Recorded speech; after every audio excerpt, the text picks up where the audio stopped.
Warning!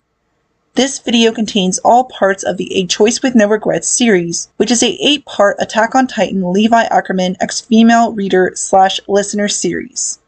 The whole series of A Choice with No Regrets contains major spoilers for not only the No Regrets OVA for the anime, but also the No Regrets manga.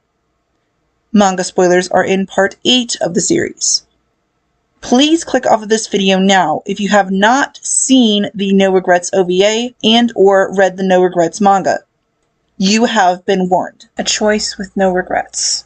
Part 1. Isabel.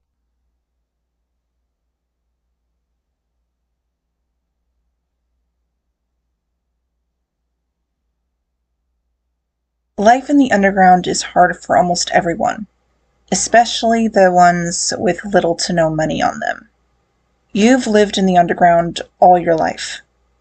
Your mother had you with one of the many men she had slept with as a prostitute in one of the many brothels in the underground. Your mother wasn't the best mother to have.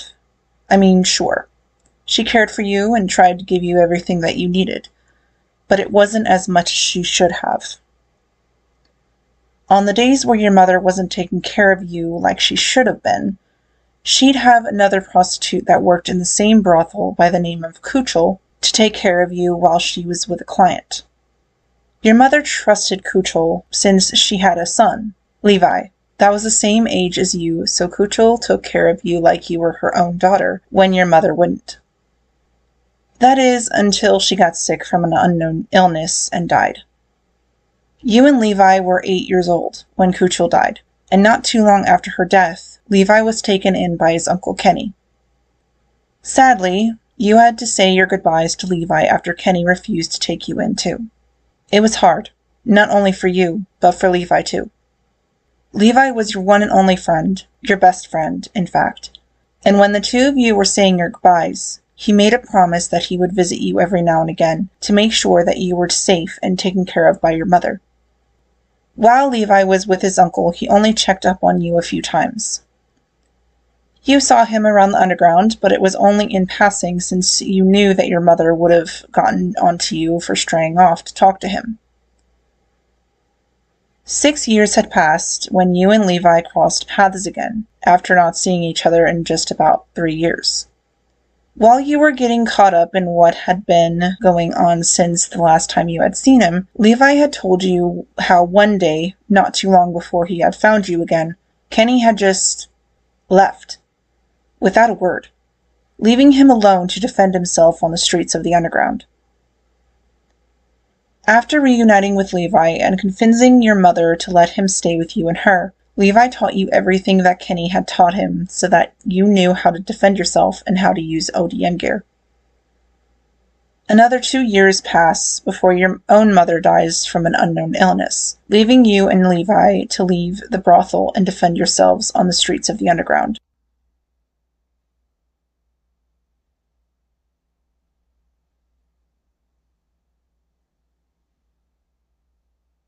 It's been a total of almost 4 years since Kenny had left Levi and 2.5 years since your mother died. And you and Levi haven't left each other's side once. How could either of you abandon each other after everything you've been through? Levi is your childhood best friend, and you're his. How could you leave him? If you did leave and go your separate ways, you'd either have to survive and fend for yourself on the streets, alone, or become a prostitute, selling your body to get money just to get by. You definitely didn't want that, especially with what happened to Kuchel and your mother.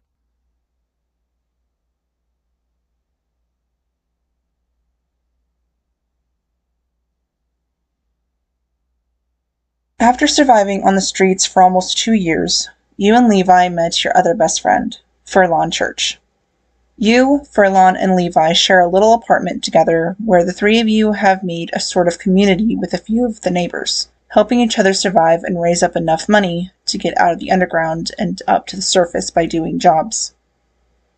The thing is, though, it seems like the stair tolls keep rising every other day, so it's getting more and more difficult for you, Furlon, and Levi to save enough money for the three of you to get out of the underground. Slowly but surely, though, You've raised almost enough money to get yourself, Levi, and Furlon out of the underground. You just hope that the toll doesn't rise again.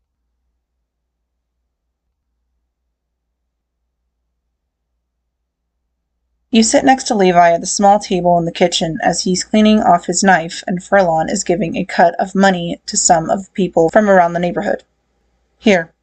Sorry to keep you, Furlon begins as he counts the money, handing half to the man and woman sitting on the couch with their son. That's for today and for last time. The boy takes the money from him, smiling, which causes his mom and dad to laugh. You watch as Furlon hands Jan his cut of the money and notice that he looks up at Furlon with a surprised look on his face, no doubt noticing the extra money that Furlon gave him. Okay, guys, don't spend it all in one place, okay? Furlon asks. You'll draw too much attention. The boy that was sitting on the couch with his parents quickly gets up, his parents following his lead. Right, we know the drill. Let's go, he says before the three of them leave the house, Jan following behind them. Once the front door closes behind Jan, Furlon turns to you and Levi. These jobs have gotten a hell of a lot easier lately, he begins. The ODM gear is a real game changer, which means everyone gets a better cut now. Seems like some of our people get better cuts than the rest, Levi states as he examines his knife. Why is that? He asks, still looking down at his knife as Furlon turns to look at him. Furlon then turns his head, looking down at the floor, a sad look on his face. You mean Jan? It's because of his leg. It's getting even worse. You've seen him. He's right. Jan's leg has gotten worse, you think, agreeing with Furlon's statement. Medicine's expensive. They just keep gouging the price. Furlon continues, which makes you grit your teeth at the thought of the price of medicine rising, leaving people like Jan who need medicine not being able to afford it. Damn. The merchants down here are vultures. Yeah, no kidding, you hiss out angrily, crossing your arms over your chest. Furlon turns to face you and Levi again. The better you've heard, but they've decided to crank up the stairway tolls again. Yeah, you and Levi reply at the same time. It's awful. Furlon whispers, looking down at the ground again. Now even fewer of us can hope to get a taste of sunlight. Instead of competing, the different stair owners agree on fixed prices, which means they pretty much get to extort us. And even if you do save enough to pay the toll, if you don't have proof of residence on the surface, you'll just get tossed back down later. The lack of sunlight causes all sorts of health problems, bad legs included. Everyone knows it. What's there to do? Your mom has the same condition Jan has, right? Levi asks, which causes Furlon to look up at him at the mention of his mom. So that's why. Levi hums. Still, though, that was a significant chunk of change. It's severance pay, Furlon replies, which makes you and Levi to look at him. He can't run anymore, so he's out. Hopefully this'll help him pay for a doctor, Furlon continues. I see, Levi replies as you get up from your chair next to him, walking over to Furlon, placing your hand on his shoulder in silent comfort as you sit on the arm of the couch next to him.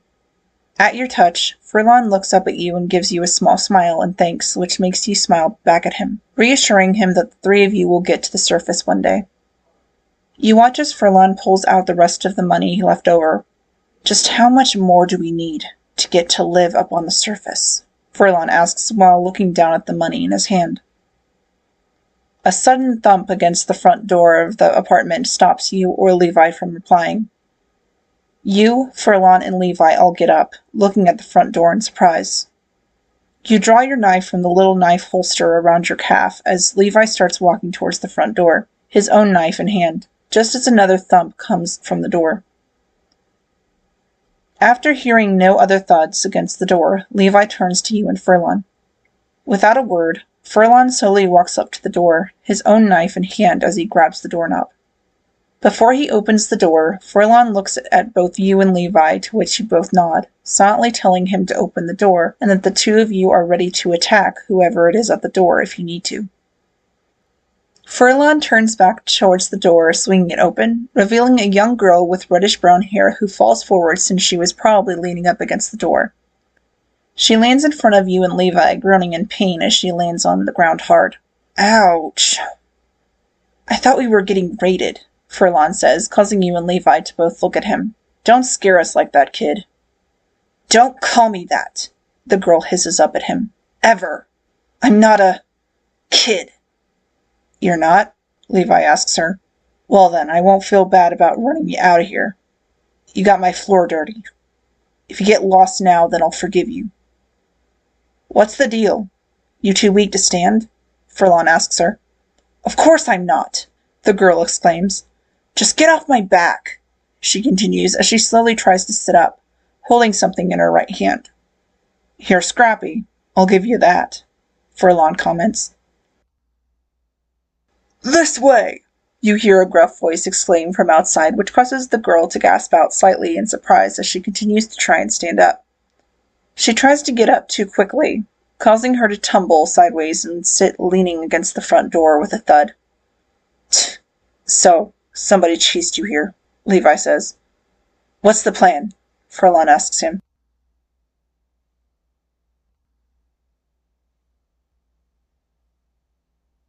You, Furlon, and Levi stand in the doorway, watching as 3 men appear at the bottom of the staircase that leads up to where the 3 of you are watching them. Damn it! Stupid brat! She'll pay for biting me. One of the men growls as he looks down at his hand. Let me have some fun with her before we do anything else, 'kay? He continues to the other 2 men behind him. You can try. Ain't nothing fun about a brat like that, though. One of the 2 men reply, causing the first to chuckle. Hearing them say those things makes you clench your fists and teeth in anger. You start to make your way down the stairs to give them a piece of your mind, but Levi and Furlon stop you. Why again, don't, Furlon tells you. We don't want to cause any trouble. You know he has a point. If you did beat up those men, you definitely get into serious trouble for doing it. Why, Levi begins, causing you to look at him. We'll handle this, all right? You let out a sigh, knowing that they're both right. It'd be better for you to just let Levi and Furlon take care of this. Okay, you reply with a nod before you step back and kneel down next to the girl, putting your hand on her shoulder in comfort. Hey! You hear one of the men shout, you assume up to Levi and Furlon. You see a filthy urchin come through here? Yeah, sounds like every kid in this neighborhood, Furlon replies, which makes you smirk. Huh? You hear the man grunt out. I take it you're the local thugs, he states as you hear footsteps coming up the stairs. You're the thug. You hear Furlon mutter before the footsteps stop and you see the leader of the 3 men standing there staring at the girl in front of you. Hey, I found her, he says. You grind your teeth in anger as you get to your feet, standing in front of the girl, blocking her from his view. Knew she'd be here, one of the other men reply as he and the 3rd guy climb up the stairs. So what? Is she yours? No, Furlon replies simply. Then you've got no cause to protect her. Give her here and we'll be on our way, the man says. The girl's gotta pay. She tried to plow through stair 11 without paying our fee, understand? That genuinely surprises not only you, but Furlon and Levi too, as all of your eyes widen in surprise. You turn your head to look down at the girl again, your eyes still wide from surprise. Why would she want to just plow through one of the stairwells without paying the toll? I mean, sure, almost everyone in the underground wants to get to the surface, but why would she do it in such a reckless way? You ask yourself as you stare down at the girl. As I'm sure the 3 of you are aware, the man states, making you turn your attention back to him. Stair 11 is owned and operated by Counselor Loveoff, and he's not to be messed with. She might have botched her attempt, but we still need to make an example of her. And if you guys shelter her, we'll have to do the same to you. The 3 of you is saying nothing to that, clearly not scared of them. Well, are you going to give her up or not? The 3rd guy asks. I'll just take her. They won't mind, the leader says with a smirk. Over my cold, dead body, asshole, you think as you unsheathe your knife, hiding it behind your back as he walks up the stairs. Why, don't, Furlon whispers as he pulls you to his side as the guy makes his way up the stairs. You huff, tucking your knife in the waistband of your pants. You stand next to Furlon, watching as the guy gets to the top of the stairs, puts his left hand on Levi's shoulder as he walks past him. Shit. He's a dead man, you think, as Levi slices his hand with his knife, causing the man to stumble back as he grasps his bleeding hand. Levi then punches the guy in the face, hard, 3 separate times before grabbing him by the collar of his shirt, glaring down at him. Keep your filthy hands off me. I don't want you smudging my shirt, Levi growls before punching him in the nose, causing the guy to literally land in the arms of the other 2 men. Sorry about that. Furlon apologizes, causing the 3 men to look up at you and Furlon as you smirk down at them with your elbow on his shoulder. We're clean freaks here. Probably shouldn't come back, but if you do, be sure to wash your hands first. These guys are nut jobs. Let's go, one of the guys holding up the man Levi punched says before walking down the stairs. Yeah, you better go, you smirk while crossing your arms over your chest. He's just lucky we didn't do anything worse to him. Furlon chuckles slightly at that, nudging you with his elbow. You got that right. After the 3 men disappear from sight, you, Levi, and Furlon turn to look at the girl. Just so you know, whatever you're holding, you're about to smother it, Levi tells her. Huh? The girl squeaks out in surprise. It needs air to breathe, he elaborates. That makes the girl gasp in realization. Oh, I was just trying to keep it warm, she says as she reveals what she's been holding in her arms. What she reveals is a bird wrapped in a small cloth. A bird? You ask yourself in surprise. Wait, why do you have a bird? Furlon asks the girl, clearly just as confused as you are.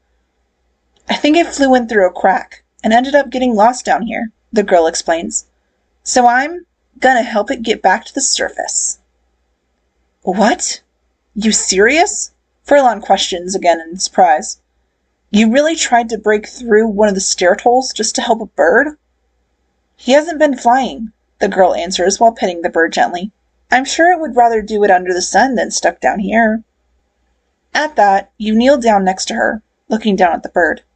He's not saying that's wrong, you begin, causing the girl to look up at you. But he isn't flying because his wings are hurt. Ah! Are you sure? She asks as she looks down at the bird in surprise. Don't you worry. We'll wrap his wings up for a little while, and then he'll be flying in no time. You'll see. You smile. The girl smiles at you. Okay.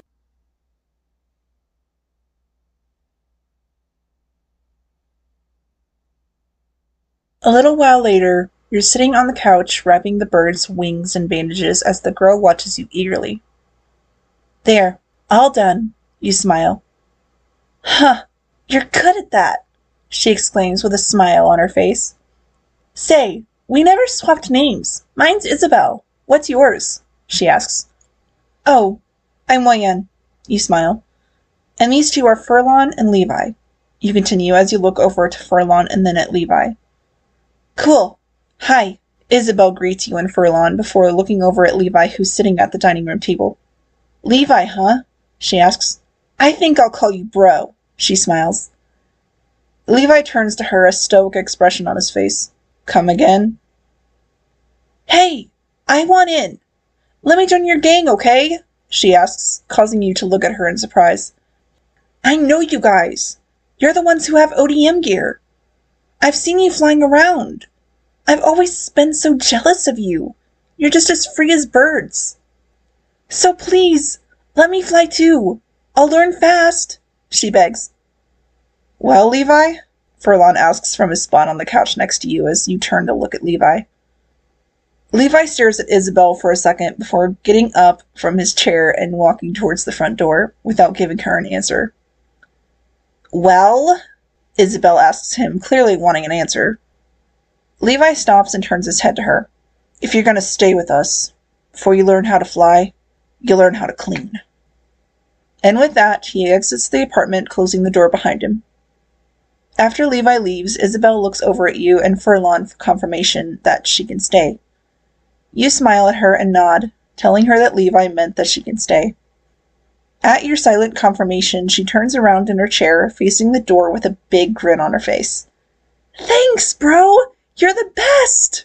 she exclaims happily, and you know that Levi heard her. A choice with no regrets. Part 2. The job.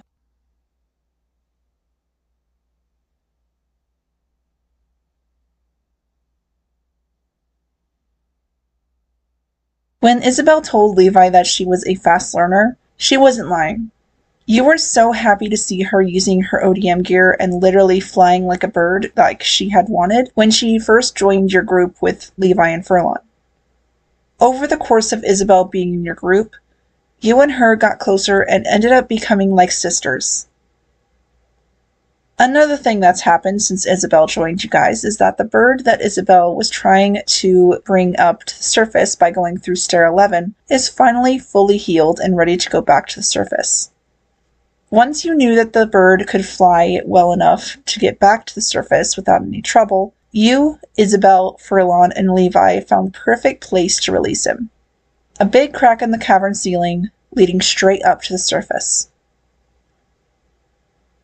You smile at Isabel from your spot next to Levi as she snuggles the bird gently, saying her goodbyes before lifting your hands and releasing the bird. Your smile widens as you watch the bird fly up through the crack and into the clear blue sky, happy that he can fly freely again.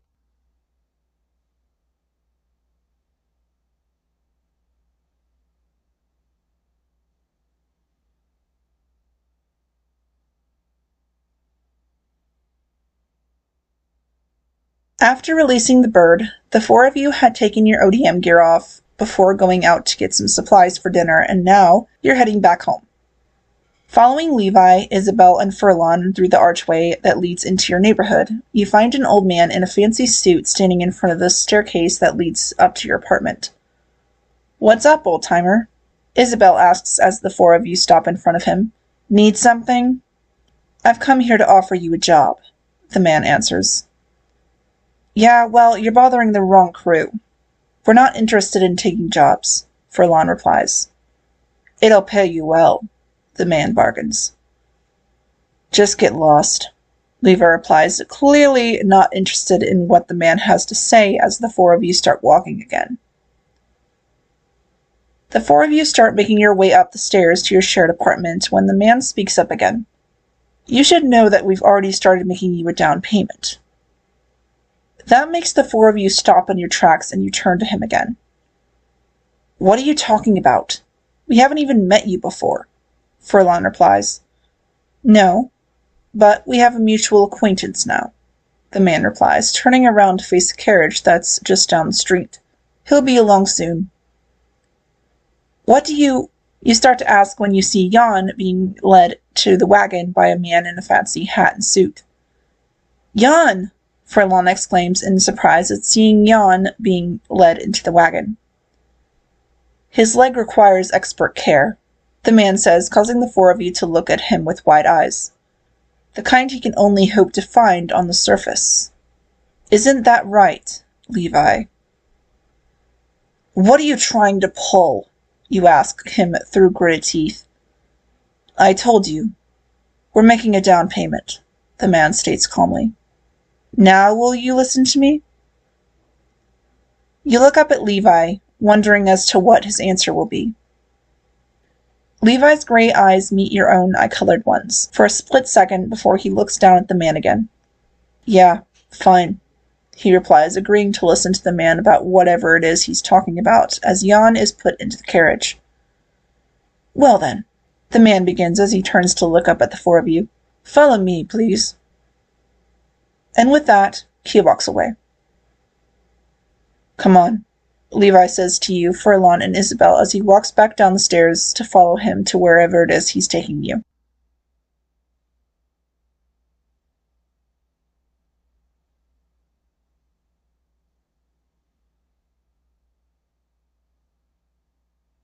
The four of you follow the man through the city and then up the stairs of Stair 11. You follow close behind Levi, with Isabel and Furlon following close behind you as you see that you're finally near the top of the staircase, seeing the sunlight coming down onto the top platform. When you get to the top platform of the staircase and step out a little further, you lift your hand to block the sun from blinding you so that you can see what's at the very top of the staircase. When your eyes adjust from being briefly blinded by the sun, you see a carriage sitting there at the very top of the staircase. And in the cart of the carriage, you see a man looming in the doorway. "This is the crew?" the man in the carriage asks. "Yes," the man that had led the four of you up here replies. "Their skills should suffice." "And who the hell might you be?" Levi asks, glaring up at the man in the carriage. "I can understand why you might be suspicious, but you have every reason to trust me," the man in the carriage replies to him. "Heh," Furlon laughs. "Why's that?" "Because I came here to meet you in person, for one thing," the man replies. "The decision wasn't without its risks. Then there's the down payment I made." You mentally scoff at that, about to retort about his down payment, but Levi beats you to it. "Things might work different up there," he begins, "but in the underground, we call that taking a hostage. Finally, you should trust me because I'm offering you a reward that no one else can. Complete this job, and yes, you'll receive more money than you've ever seen in one place before. But you'll receive something else too. Residency up here on the surface." "No way," you think as your eyes widen in disbelief. "Tch, yeah, right," Levi scoffs. "Come on, let's go," he continues as he turns away from the carriage, ready to go back down the stairs. You, Isabel, and Furlon follow him, turning away from the carriage too. "One more thing," the man in the carriage says, causing the four of you to turn back to him again.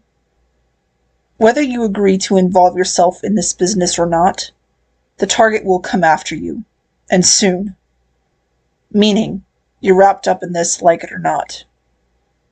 Your eyes widen slightly at this claim.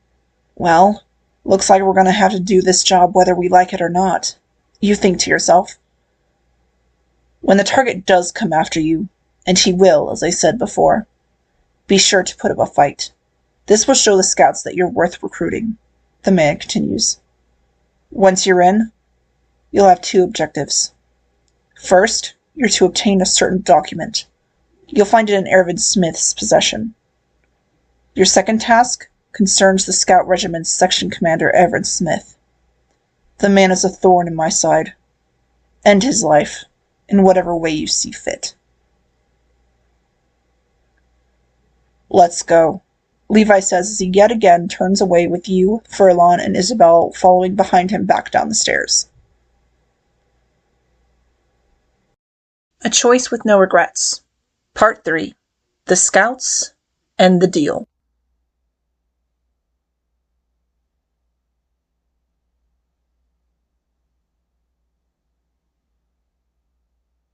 It's been a week since you were given the job to kill Section Commander Ervin Smith by that guy in the carriage. To be honest, you don't really want to go through with the job. But as the guy said, Ervin Smith is going to come after you, Isabel, Furlon, and Levi, whether you like it or not. And another thing, you don't really know if you are going through with it or not, since Levi hasn't given you, Isabel, or Furlon a straight answer anytime any of you would ask him. "Liane," Isabel calls out to you from the door of your room, causing you to turn to her as you check your ODM gear. "You ready?" she asks you. "Ready as I'll ever be," you answer as you walk up to her. "Are you?" "Hell yeah!" she smiles, which makes you smile back at her as the two of you make your way to the living room where Furlon and Levi are. "Ready, you two?" Furlon asks as he turns to you and Isabel. You and Isabel give him a nodding reply. Furlon then turns to look at Levi, who's checking his own ODM gear. "Hey, Levi, we're ready when you are." Levi turns to face the three of you and nods. "Let's go."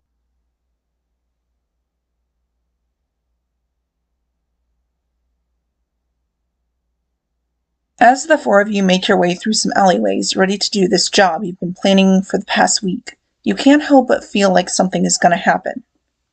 "I've confirmed what they said about Jan," Furlon says to you, Levi, and Isabel as the four of you walk. "He's in one of the best hospitals in the capital. The guy in the carriage is legit. So is this job." You glance over at Levi to see that his expression hasn't changed, even in learning that the job the four of you were offered to do is a legit one. So are we going to take him up on his offer?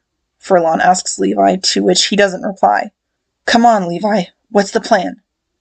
Levi just keeps on walking, a determined look on his face. You exchange looks with Furlon and Isabel before Isabel turns away to look at Levi again. Well, bro? She asks.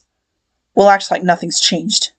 That being said, if the old blue blood's right and they come after us, then the job will begin.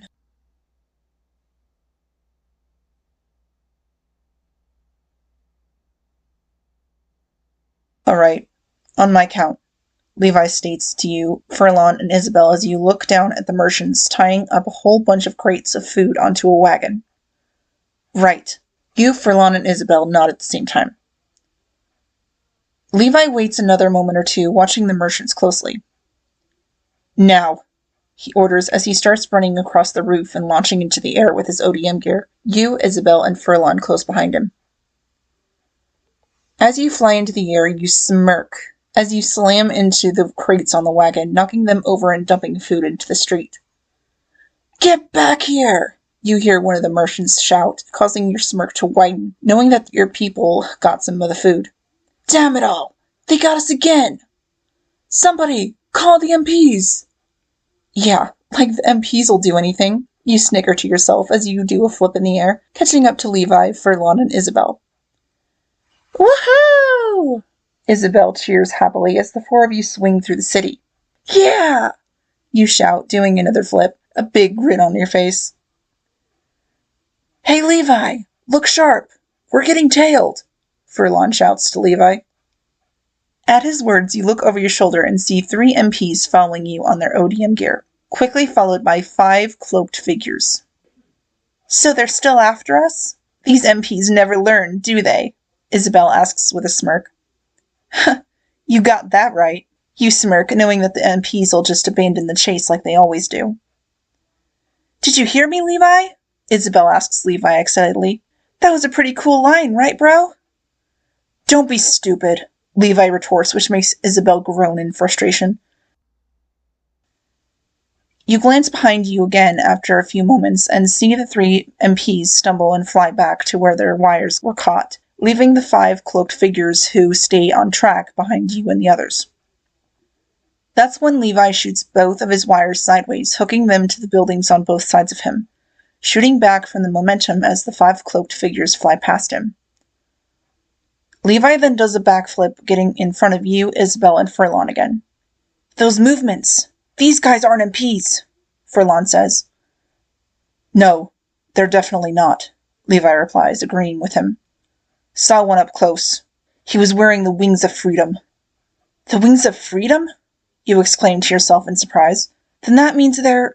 Levi cuts your thoughts short by continuing. It's the Scouts. Yep, they're definitely Scouts, all right, you think as you watch their movements. Heh, considering the fact they fight Titans, I guess it would make sense they're this good, Furlon says. Good point, you mutter as you look forward again. Well, you guys know what this means? Levi asks as he looks back at you, Isabel, and Furlon. Of course, you and Isabel respond at the same time, smiles on your faces. The job's on. Good luck, Furlon answers before he and Isabel break off from you and Levi, going in opposite directions, one of the scouts following each of them. You follow Levi for a little while longer before turning to him. You're sure that you'll be all right by yourself? You ask him. Levi turns his head to you and nods. Yes. Now go. Okay. You nod. Just be careful, all right? You ask. Yeah, he mutters with a roll of his eyes as he turns away from you. You too, he says a minute or two later, which makes you smile before you shoot your wire down one of the side streets, leading one of the scouts away from chasing after Levi, leaving 2 chasing him. You look back towards the scout that's following you, smirking. Now, let's see how good you scouts really are.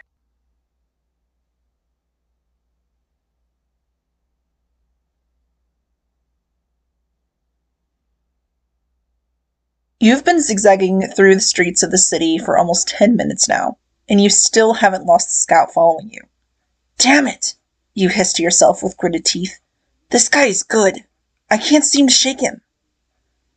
You turn onto another street, trying to think of how you can lose him, only coming up with one idea. God, I hope this works, you think. You accelerate towards the building in front of you, crashing through the window and cartwheeling through the room and out the other window on the other side. No doubt scaring the shit out of the people who lived there, as they weren't expecting you or anyone else to come crashing through their window and then through the other. Once outside in the streets again, you quickly shoot a wire so that you're going right before quickly taking a sharp left, knowing that the scout following you will lose sight of you since you had changed directions so quickly. You slide on the cobblestone of the alleyway, quickly hiding around in the shadows and peeking around the corner of the building you're hiding behind. Your heart is racing against your chest as you listen for the sound of the scout's ODM gear. That's when you hear it, and you wait a few moments for the scout to pass by the alleyway that you're currently hiding in. You peek around the corner, seeing a flash of a green cloak as the scout shoots by the alleyway. You let out a sigh of relief, as your plan had worked. Wanting to make sure that the scout doesn't turn around and fly past you again, you give it another minute or two just to be sure. Once you know that the scout isn't looping around again, you step away from the wall you had been leaning against, smirking smugly. Serves him right, you think with a chuckle. Now, to get back to Levi and the others, you think, just as you're about to launch into the air again, only to be pinned to the ground by someone slamming into your back. You growl as you struggle against their grip on you. Get off of me, you bastard! Stop struggling, the scout orders as you feel cuffs being put around your wrists. Let me go! You grunt as you're hoisted up to your feet and led down the street. Damn it, you think as you continue trying to get out of the scout's grip on you. I hope Levi and the others are all right.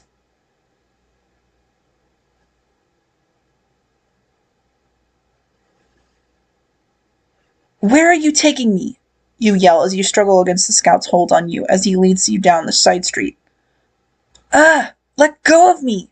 You hear Isabel's familiar voice exclaim from in front of you. Isabel! Furlon!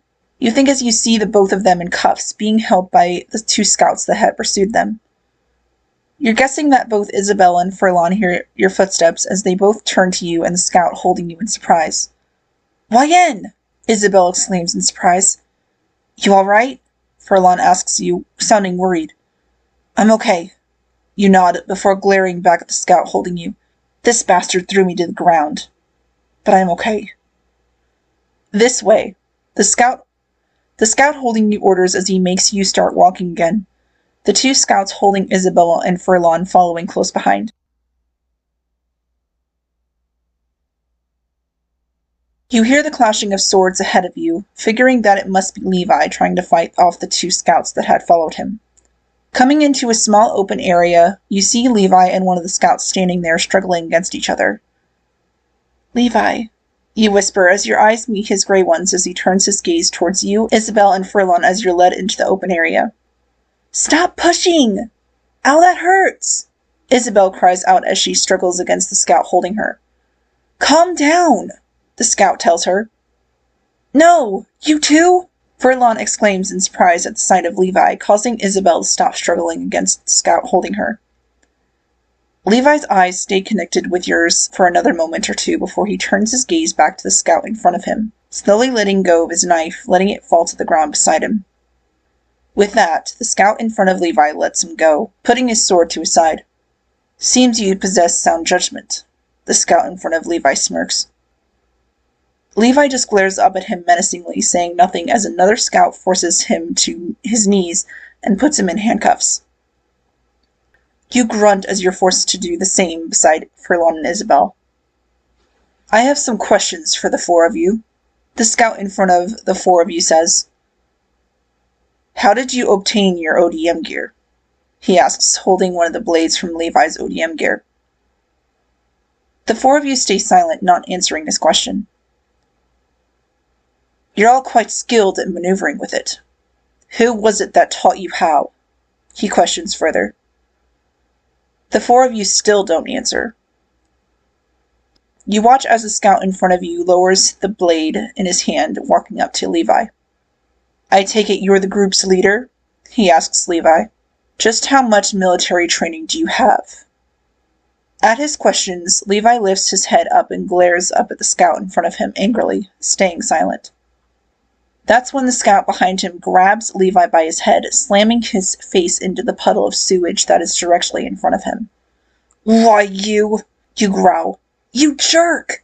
Isabel growls, cutting you off. You bastard!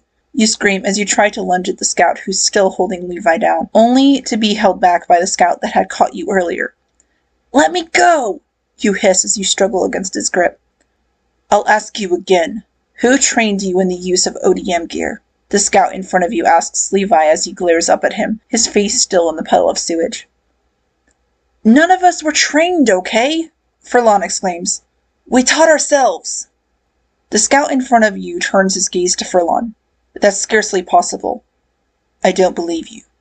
Yeah, well, the definition of possible changes a bit when you try to survive in a dump like this, Furlon retorts. But unless you know what sewage tastes like, I doubt that's something you'd understand. Tell that thug of yours to let Levi go already, Isabel exclaims angrily. You can't just torture people in the street. At her words, the scout turns his gaze to the one holding Levi down and nods. The scout holding Levi loosens his grip on him, but still holds him by the back of the head as he kneels in front of who you assume is the leader of this group of scouts. The scout standing in front of Levi kneels in front of him so that he's eye level with him. I'm Section Commander Ervin Smith of the Scouts, he introduces. What's your name? Levi, Levi replies. Levi, I'd like to offer you a deal. What kind of deal? Levi rasps out through gritted teeth. I'll overlook your various crimes and you'll lend me your strength and skill as members of the Scout Regiment. You gasp gently at his words, looking at Levi, wondering as to what he'll do, and say, will he accept or decline the deal that Ervin Smith is giving to him right now? What if I refuse? Levi asks him. We'll give you to the MPs, Smith replies simply. You've been thorns in their sides for some time. Smith gets up from the ground. So if you go that route, he turns away from Levi and takes a few steps forward. I doubt you or your comrades will receive decent treatment. He does have a point. Your group has been giving them a hard time for a long time now, especially you and Levi, so you doubt any of you will be treated very well if you were handed over to the MPs. Ervin then turns back around to Levi. The choice is yours. Pick a path. Levi stays silent for a second, probably thinking it over in his head. No doubt considering the fact that if all four of you were in the Scouts, the job you were given to do dealing with Ervin Smith would be much easier to do than in a prison cell. All right, fine, Levi replies, causing Isabel to gasp in surprise from her spot beside you. Levi spits some sewage from his mouth before glaring up at Ervin. If that's how it is, then I'll join the damn Scouts. A Choice with No Regrets. Part 4. Joining the Scouts and Training.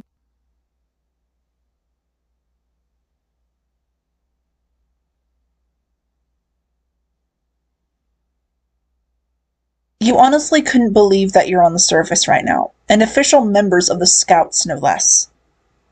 Then again, you're on the surface and in the Scout Regiment because of the job you and the others were basically forced into by that guy in the carriage after Ervin came after you. Your hand brushes against one of the Wings of Freedom patches on your jacket as you think this.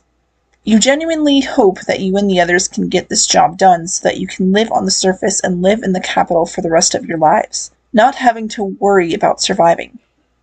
Oi, YN, Levi calls out to you, making you turn to him. Quit lollygagging. We need to go. Oh, yeah. You nod, throwing on your jacket and following Levi, Furlon, and Isabel out into the courtyard, where the four of you will be introduced to the rest of the Scout Regiment. You, Levi, Isabel, and Furlon stand next to Commander Shadis on a small platform in front of the rest of the Scouts. Attention! Shada shouts, causing all of the scouts in front of the platform to stand in attention. Soldiers! These recruits are to join your ranks starting today, he announces. He then turns to face the four of you. All right, you four. Introduce yourselves. Levi, who stands to your right, glances over to Ervin, who stands in the front row before introducing himself. If you can even call it that. Name's Levi. His response makes many of the scouts in front of the platform look up at him in surprise. You'd better drop the attitude and learn some discipline, Levi, Commander Shadis says to him. Who's next? Don't mind him. You smile as you take a step forward, causing all of the scouts to turn their gazes to you. The name's YNLN. Nice to meet ya. Much better, Shadis states as you step back in line in between Levi and Furlon. Next! Isabel's the one to step up next, taking a deep breath as she looks down at the scouts in front of her. My name is Isabel Magnolia. It's really nice to meet you all, she cheers. And I go by Furlon Church, Furlon introduces from his spot to your left. Hey. Flagon! These new scouts will be joining your squad, Sheeta says, looking down at who you assume is Flagon, as he looks up at him in surprise. Look after them, he orders. What? You want them in my squad, sir? Flagon asks. Is that a problem? Shadis asks him. No, Flagon answers, before he looks over at Ervin, who stands next to him. I just thought they'd go to Ervin. He clarifies. I've got Ervin working with Expedition Command. He won't have time to look after new soldiers. Got it? Shadis asks him. Yes, Flagon answers, saluting to the commander. I understand, sir.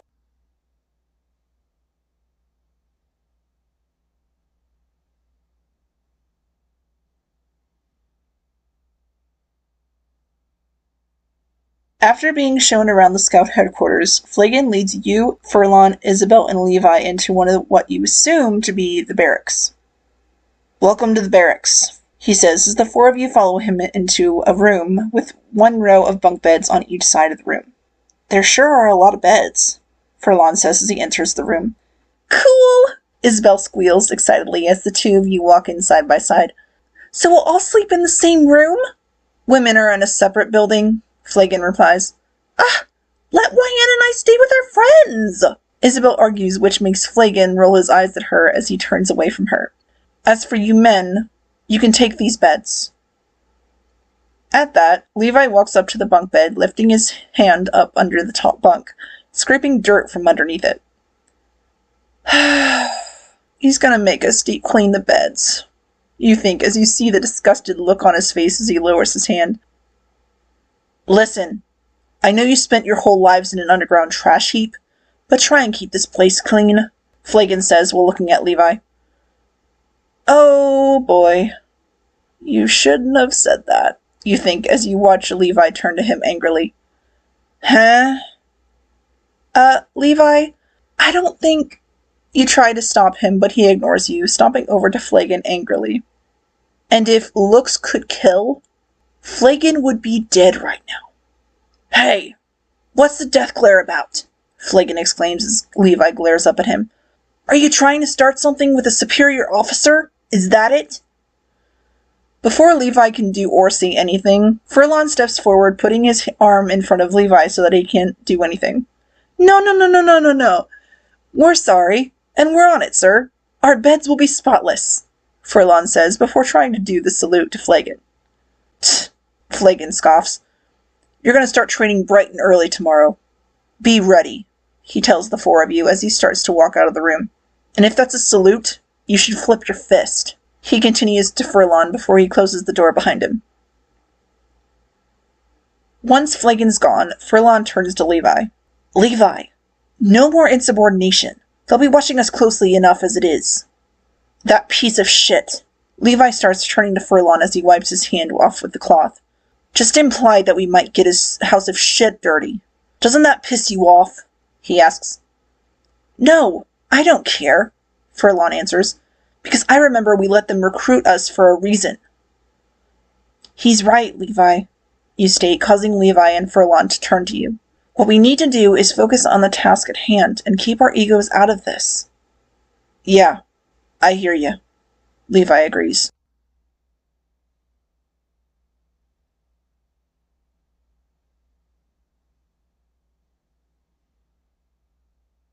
It's time for dinner, and Furlon and Isabel have left for the mess hall about 10 minutes ago after they had finished cleaning their beds. Finally, you think, swiping the sweat away from your forehead with the back of your hand. You turn to Levi just as he lowers his mask. Ready to go to dinner now, Levi? You ask. He turns to you and nods, and the two of you walk side by side out of the barracks towards the mess hall for dinner.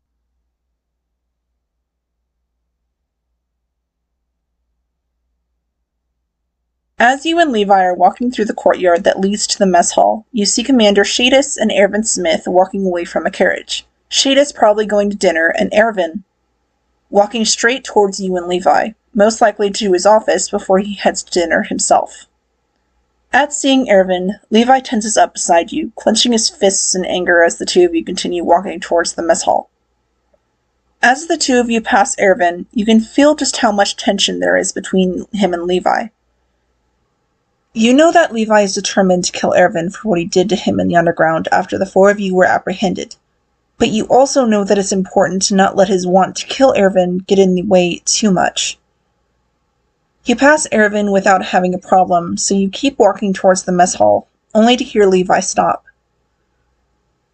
You turn around to see him looking back at Ervin as he keeps walking. Levi? You ask. What is it? Levi shakes his head as he turns back around and starts walking again. Nothing. Let's go. And with that, you follow him to the mess hall for dinner.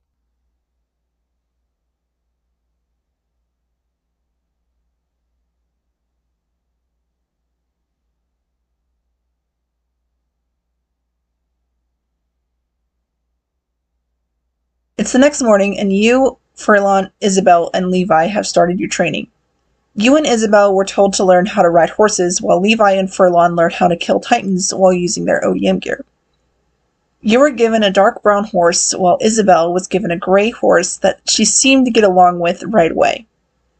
You smile at the sight of her riding around the scout that's been teaching the two of you how to ride. She's a natural, even though she had never learned how to ride, let alone seen an actual horse before this. Isabel stops her horse with a laugh as it rears and neighs. The scout training the two of you runs up to her. Wow, I'm impressed. Did somebody teach you how to ride? No, Isabel answers while petting her horse's mane, but I get along more with animals than people. Isabel turns to smile at you as you walk your horse over to the two of them. Same goes for YN. It's true. You've always had a closer bond with animals than people, especially considering you only hung out with Levi, Furlon, and Isabel for as long as you've known them. You never really had any other friends or people who you got along with. I like this horse, and he says that he feels the same. I can also tell that YN and her horse are going to get along too, Isabel continues as she pets her horse's neck. Is that true? The trainer asks while looking from Isabel to you and then back again. You bet it is, Isabel cheers with a grin. Come on, YN, I'll race ya. Yeah. You grin, accepting your challenge. Oh, you're on. Come on, girl, you urge as the two of you gallop away. I win! Woohoo! Isabel shouts victoriously as the two of you stop your horses in front of the trainer again. Yeah, well, I'll get you next time. Just you wait. You smile as you dismount, ready to do some ODM gear training.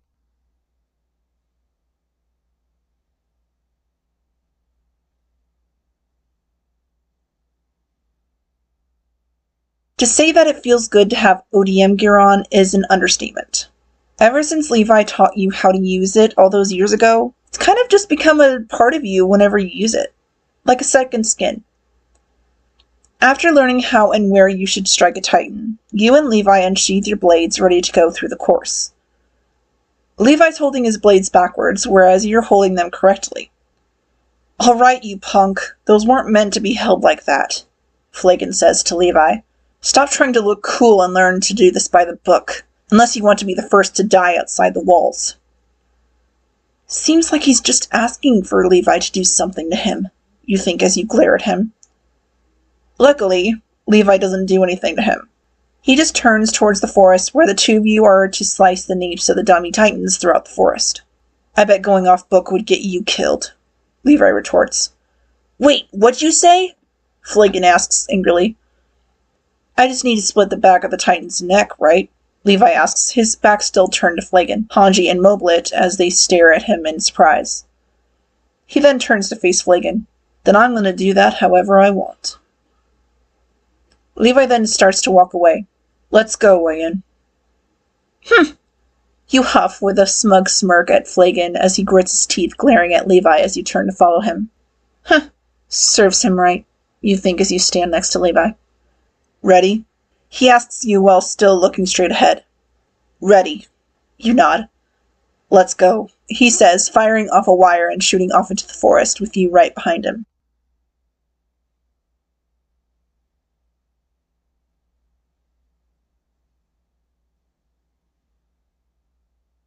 You and Levi zoom through the trees, keeping an eye out for any of the dummy titans Flagon and Hanji told you about. That's when you see two dummies come out from behind the trees. Wayan, go left, Levi tells you. I'll take the one on the right. Right, you nod, getting ready to slice the dummy's nape. You get a little closer to the dummy in front of you, seeing the scout controlling it. The dummy jerks up, but you avoid crashing into it by quickly going underneath it and then shooting a wire up into the branch above you. You grunt as you land against the branch, glaring down at the scout controlling the dummy, knowing that he'd done that on purpose to try and throw you off. You smirk as you watch Levi do the same before taking out his dummy.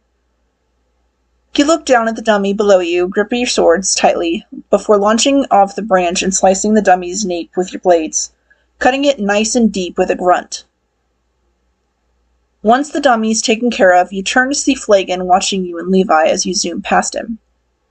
You smirk smugly as you pass him, continuing on with the course. A Choice with No Regrets. Part 5. Doubt.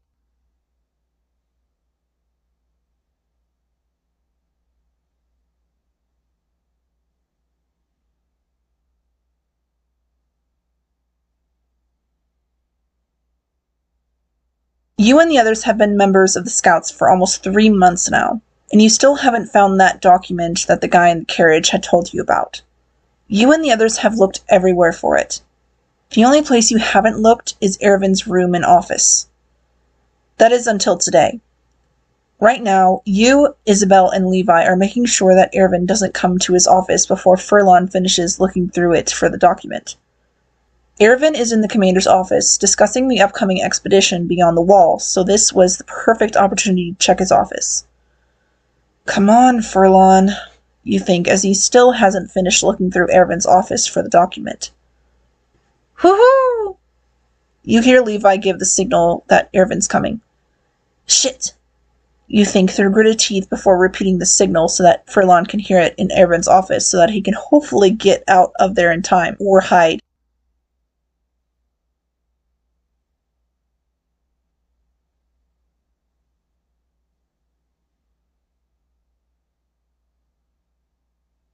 You watch from around a corner as Ervin walks down the corridor to his office. Hopefully Furlon found a good hiding spot, you think as Ervin unlocks the door, opens it, and enters the room. You can't help but hold your breath until Ervin steps out of his office again, telling you that Furlon did indeed find a good enough spot to hide before locking the door again and making his way down the corridor to his room, presumably to get some rest before the expedition overview the next day.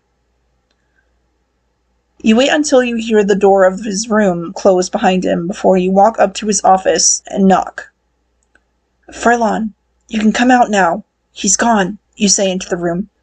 The others and I will meet you downstairs, you continue before walking away so that no one who comes around the corner asks you why you're in front of Ervin's office.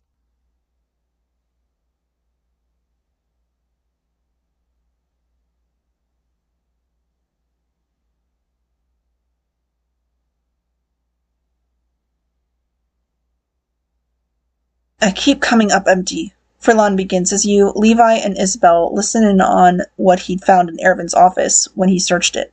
I think we should assume that it's not in his room. Huh? So where does he keep it then? Isabel asks him from her spot on the crate beside you. Think on it. Where do you keep something when you can't risk having it stolen? Furlon asks her. Isabel smirks confidently as she pats her stomach. I stick it right here, tucked under my belly band. Heh. I doubt Ervin wears that particular garment, but the point still stands.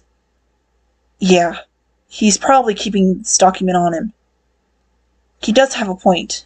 If Ervin doesn't want anyone stealing this document, he'd keep it on him everywhere he goes. So here's my bright idea, Furlon begins, breaking you out of your thoughts. Let's wait for the expedition beyond the wall. Out there, his attention and everyone else's will be focused on dealing with the Titans. We're sure to find an opportunity. Good thinking, Isabel praises with a smile. I like it. Yeah, you do have a good point on all their attention being on the Titans. You agree? Let's do it. Furlon smiles at you and Isabel before turning to Levi, who's leaning up against the crates next to you. Levi? Sound good? Yeah. Levi answers gently, agreeing to Furlon's plan about waiting for the expedition, which is just a couple of days away. Hearing him reply like he did makes you turn to him in confusion. And as you stare at him, you see that his facial expression is a mix of determination and uncertainty. Seeing the uncertainty in his eyes is strange considering Levi's always been a determined guy when it comes to getting things done. You open your mouth to say something, but he steps away from the crates, stopping you from doing so. I'll do it, he says. But I'll do it on my own. That makes you, Isabel, and Furlon gasp as all three of you look at him in surprise. I want the three of you to come up with some excuse to stay here. What? You start to say, but you can't even get a whole word out as you stare at him in utter surprise. But bro, what are you talking about? Isabel asks him angrily. We've never seen the world past the walls or a Titan in the flesh. Things could go south quickly, Levi explains, turning his gaze to the three of you. It may well take everything I've got to survive out there, but if I'm alone, I'll manage somehow. Do you hear yourself? Isabel exclaims, only for Furlon to put a hand up, stopping her from saying anything more. So what? Furlon asks Levi. You're strong enough to make it, but we're not? That's my instinct, Levi answers. Just leave this to me. Levi, you think, still staring at him in shock, surprised that he's saying this to you, Isabel and Furlon. You understand as to why he wants you, Isabel and Furlon, to stay behind. You really do. But to go on about it like this and have the possibility of him not coming back because of the Titans? Your thoughts are cut off again by Isabel jumping down from the crate and stepping up in front of Levi, gritting her teeth angrily. You don't get to make that call for us. We won't know what we can do until we try, she exclaims. And my question is, you begin, causing Levi, Isabel, and Furlon to look at you. What the hell is going on with you right now? You ask as you stare Levi down. Since when are you the type to lose your nerve at the last minute? We can...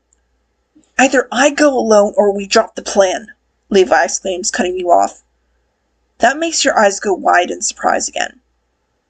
His gray eyes meet your own for a split second before he averts his gaze away from yours. We'll get another chance eventually, he states before walking past Isabel and Furlon. You sit there on the crate for a moment before you turn and grit your teeth, watching his disappearing figure. Levi! Furlon exclaims after him. Don't just storm off, bro! Levi disappears around the corner, and you decide that it's best for the three of you to not go after him right now. So when you see Furlon and Isabel start walking after him, you call out to them. Let him cool down, guys. You sigh out gently, causing the two of them to look at you in surprise. But why again? Isabel starts off, but you cut her off. Look, Levi just needs some time to cool off, and so do we. She's got a point, Furlon sighs. Levi's always needed space when he gets all riled up like that. He turns to Isabel, putting a hand on her shoulder. Let's just give him a little time to cool off, and then we can go look for him. All right? Okay. Isabel agrees hesitantly before sitting next to you on the crate again, putting her head on your shoulder, causing you to smile as you put your head on hers, silently telling her that everything is okay and that Levi will come around once he has a little time to cool off. A choice with no regrets. Part 6. I can't lose you, Levi.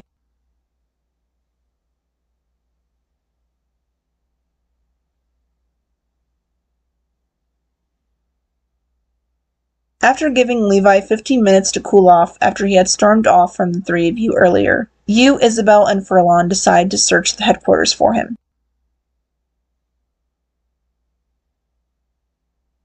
How about we split up so that we can cover more ground? You ask them as the three of you come up to a corridor that goes right and left. Sure, why not? Furlon shrugs. Isabel and I'll go this way while you go that way. And with that, the three of you go your separate ways so that you can find Levi.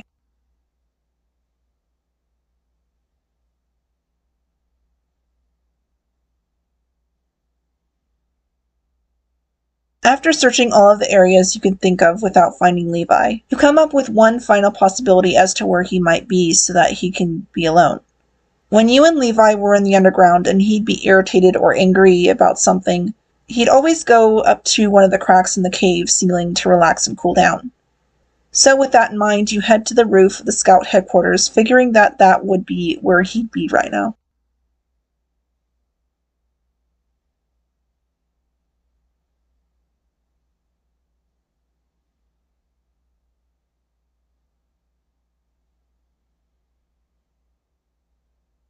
Once you get to the roof, you open the door and step out into the cool night air, sighing gently as the gentle breeze brushes through your hair as you close the door behind you. Once the door is closed behind you, you look up to the sky, seeing the clouds blocking the stars and the moon. You sigh gently at the sight of not seeing the moon like you had kind of hoping to, before looking down the walkway to see Levi sitting on the edge of the battlement, looking out into the distance. From what you can see from his facial expression, you know that he's thinking about what he had said to you, Isabel, and Furlon. Should you just let him be and find Isabel and Furlon so that three of you could confront him together? You shake your head at that question, wanting to talk to him yourself before Isabel and Furlon get to. So, with that, you take a deep breath and start walking towards him. There you are, you greet as you walk up to him, causing Levi to look over at you as you walk up to him. I figured I'd find you up here. Huh, of course you did, he mutters gently as he turns to look up at the sky again. You know me too well. You giggle slightly as you walk over to him, ready to sit down next to him. Yeah, I do, you agree as you sit down next to him, bumping him with your shoulder. Once you're settled next to him, the two of you sit there in silence, just looking up at the cloudy night sky.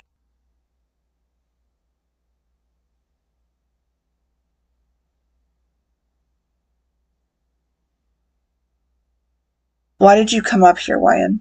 Levi asks you after about 10 minutes of silence between the two of you as the two of you look up at the sky. What do you mean? You ask, turning to him. I obviously wanted to give you some company up here. That right? He asks you with a scoff. Levi, he cuts you off. Do you really expect me to believe that you just want to give me company after what I had said to you and the others? You turn to look at him and see the frustrated expression on his face as he continues to look up at the sky. Fine, you sigh out in defeat. You caught me. I came up here for another reason. And that reason is? Levi asks as he turns to look at you, his still-colored eyes reflecting the slight glow that the moon gives off through the clouds. Levi, I know why you want to go on the expedition beyond the wall by yourself. I really do, you begin. But we promised each other when we were kids that we wouldn't leave each other's side. Ever. Wyan, don't. You cut him off. Let me finish. Please. He nods, letting you know that you can finish. Look, Levi. As I said, I get it. You want to protect me, Furlon, and Isabel from the Titans. The thing is, though, we need to do this job together as a team. It's true what you said earlier. A lot of things can go wrong on the expedition. But I just... You sigh, looking away from him and out into the distance in front of you. Wyan, You're my best friend, Levi, you state as you turn to him and stare into his gray eyes again. I can't lose you, you finish as you turn away from him again as a tear slips down your cheek at the thought of him going beyond the wall and something bad happening to him if he goes out past the wall on the expedition by himself. Levi, gently taking your hand in his, makes you turn to face him again, your eye-colored eyes wide at how gently he's holding your hand. You won't lose me, YN, he whispers as he reaches up to your face, gently wiping away the tears that are still falling. But I have to do this alone. I can't. He stops himself with a shake of his head as he looks up at the sky again. You can't. What? You ask, genuinely curious as to what he was about to say before he cut himself off. It's nothing, he mutters with another shake of his head. Levi, you sigh. Tell me, you beg gently. It clearly isn't nothing if you're acting like this. All right, fine, he huffs back. He's silent for a couple of minutes before he continues. I have to go on the expedition and get this job done alone, because... He hesitates for a second. I can't lose you either, YN. I care for you too much to put you into harm's way like going out beyond the wall, where anything can and probably will go wrong. And that's why you need to stay here with Isabel and Furlon. You know and understand that Levi wants to protect you, Isabel and Furlon, from the Titans. But that's what you've all been training to deal with for the past few months now since you've joined the Scouts. The thing is, if Levi goes on the expedition alone to kill Erwin and something goes wrong, well, you really don't want to think about it. Levi, I know you're scared about the possibility of something bad happening during the expedition, but you won't lose Isabel, Furlon, or me, you say. And you want to know why? It's because the expedition, this job that we were given, has been what we've been preparing for since we got here, you say as you take his hands in yours. You and I both know that you can't go on the expedition and do this job by yourself, Levi. Levi opens his mouth to retort, but you stop him by pressing your finger to his lips. You're the strongest person I know, Levi, you smile. But like I said, if we're gonna do this, we're gonna do this as a team, okay? There you are, you hear Isabel's familiar voice say from behind you and Levi, causing the both of you to turn and see Isabel and Furlon standing there. Your cheeks go red at the thought of them seeing the two of you talking like you were, and also the possibility of them listening in on your conversation. In your peripheral vision, you see Levi going red too, as he's most likely thinking the same exact thing as you are. Levi, Furlon begins, I've been thinking. And if you really believe that you'll need everything you got to make it through this, that's a reason not to leave us. The rule is that we only go outside together, remember? Isabel asks him. We promised. She's right. The four of you did make a promise that all of you would go beyond the wall together, and not just Levi. At her words, Levi turns away from Isabel and Furlon, looking down at his lap. It's the same. What do you start to ask, but Levi continues. The moon and stars clouded over, so the dark of night looks just like it did in the underground. You see Isabel and Furlon look up to the sky, seeing what he means with the clouds blocking the stars and moon from your view. Color-wise, maybe, but... Furlon starts to reply, but Isabel interrupts him. It's not the same at all. That makes you, Levi and Furlon, turn to her. I mean, the ceiling of that cave doesn't move, and the clouds up there do. Yeah, she's right.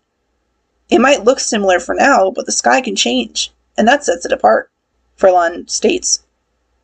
You smile at the two of them as they try to comfort Levi just like you had been in the minutes before they had arrived. Look there! Isabel shouts as she points up at the sky, causing you, Levi, and Furlon to look at the sky, too, to see the moon peeking out from behind the clouds. The moon! It's shining through now! Isabel and Furlon make a move to sit down on the battlements next to you and Levi. So you scoot over next to Levi so that you're sitting on the same block of stone as he is, so that Furlon can sit next to you. You smile up at him as you bump his shoulder with yours before looking up at the moon again as Isabel and Furlon sit down. See? It's totally different, Isabel says to Levi. I agree, Furlon sighs out gently as he sits down next to you.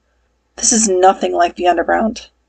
Levi looks at you and you smile at him again, nodding before looking up at the moon again as it comes out fully from behind the clouds.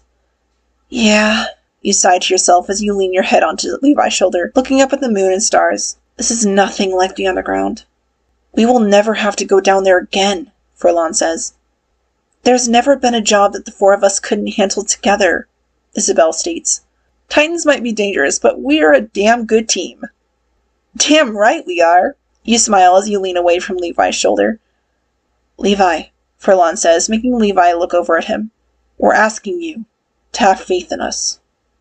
Furlon's words make Levi's eyes widen in surprise for a moment before he looks down at his lap for a second, and then up at the moon and stars in thought. Okay, Levi answers a moment later. I'll have faith. Woohoo! Isabel cheers, which makes you and Furlon chuckle gently. You're seriously stubborn, you know that, bro. She giggles, swinging her legs over the side of the battlement happily as she and Furlon laugh. I know that better than anyone. You giggle as you bump Levi with your shoulder, which makes him grumble a shut up, idiot, which makes you, Isabel, and Furlon to laugh louder. A Choice with No Regrets. Part 7. The 23rd Expedition. Part 1 of 2.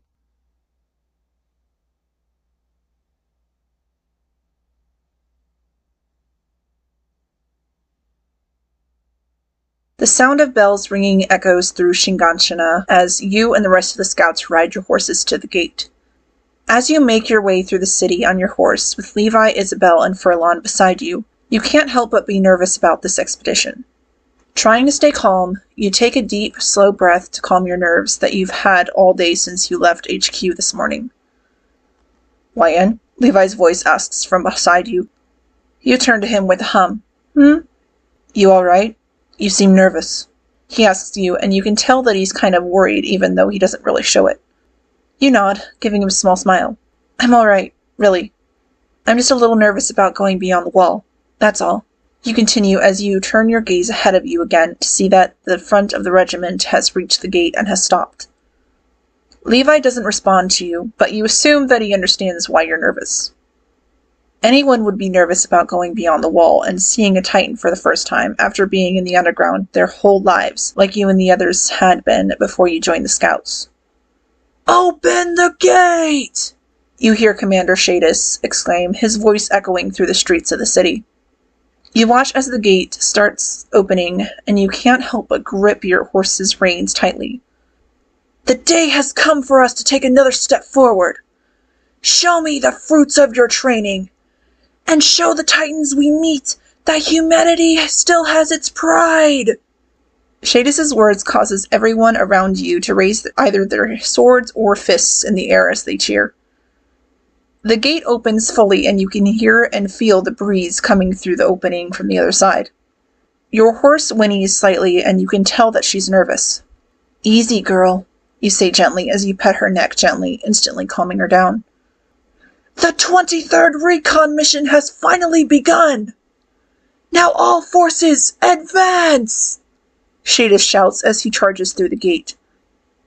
Yeah! You urge, kicking your horse into a gallop, Levi and the others following close behind you. You ride through the tunnel and come out the other side, the sun blinding you for a split moment before your eyes widen at what you see around you. Whoa! You gawk in amazement at the rolling hills, clear blue skies with big, white, fluffy clouds floating above you. So pretty! Isabel squeals excitedly while looking up at the sky, seeing birds flying freely. Yeah, you hear Levi say gently from beside you. Not a bad view.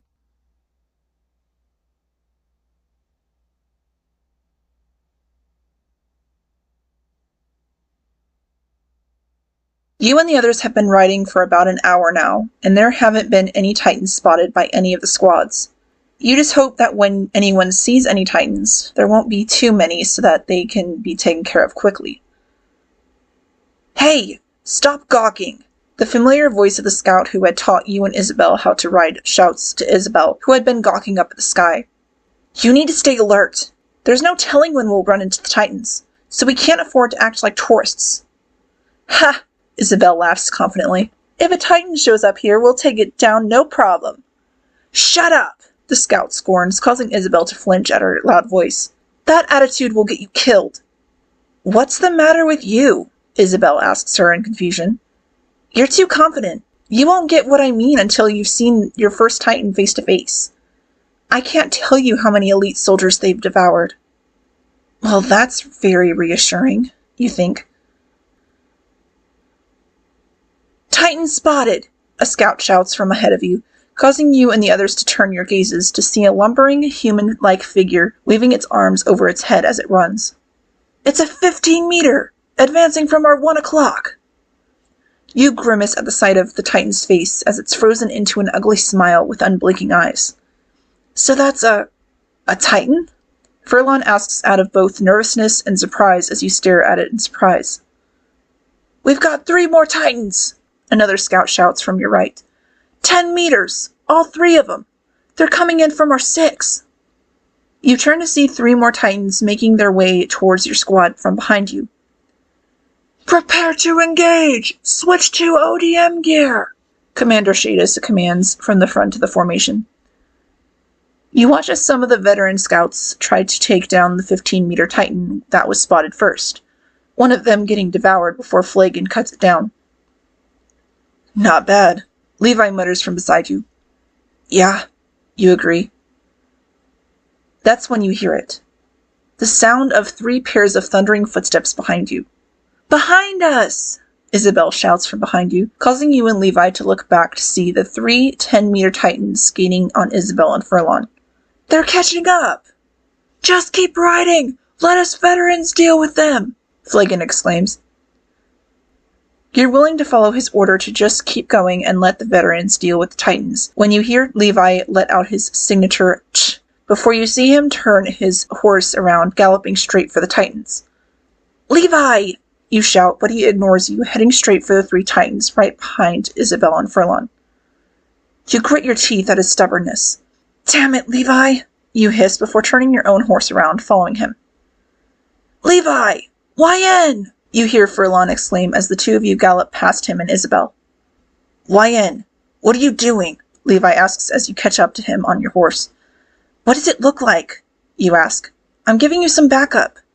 You see him open his mouth to reply, but you stop him from doing so.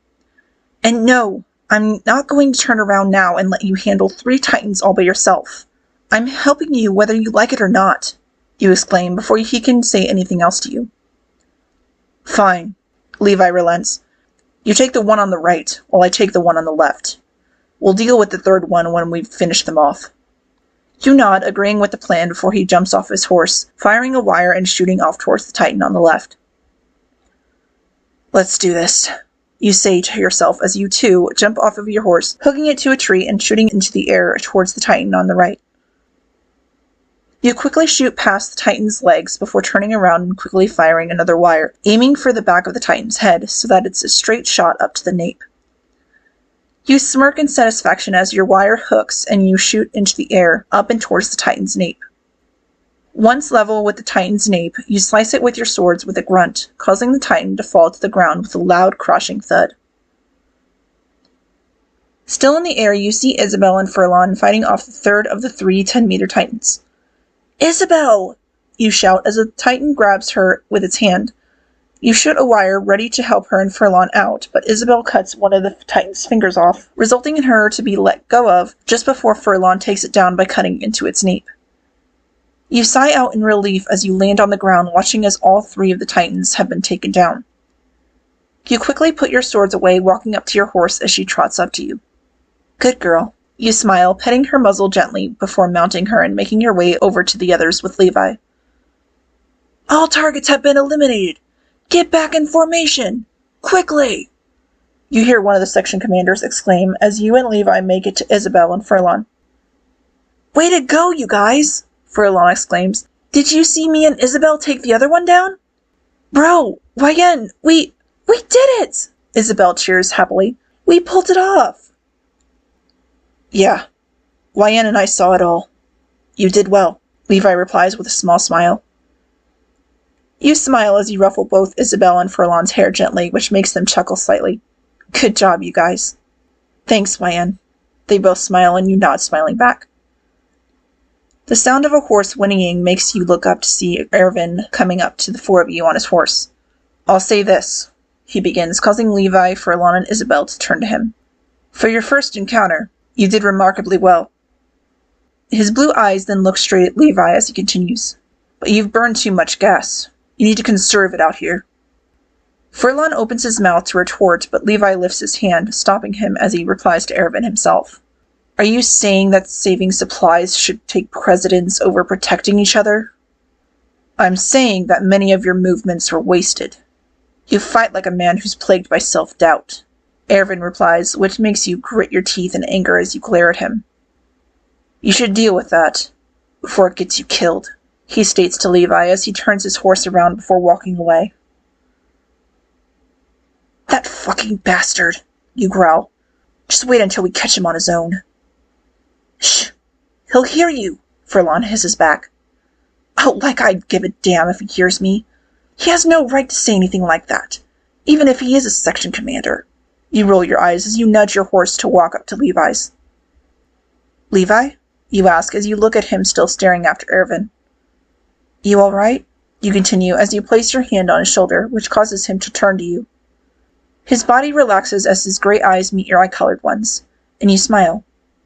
Don't listen to him, okay? He's just trying to get to you, you say, and he nods in reply. Let's get back into formation and continue with the expedition, you hear Shadis exclaim as you lead Levi and the others to the rest of Flagon's squad.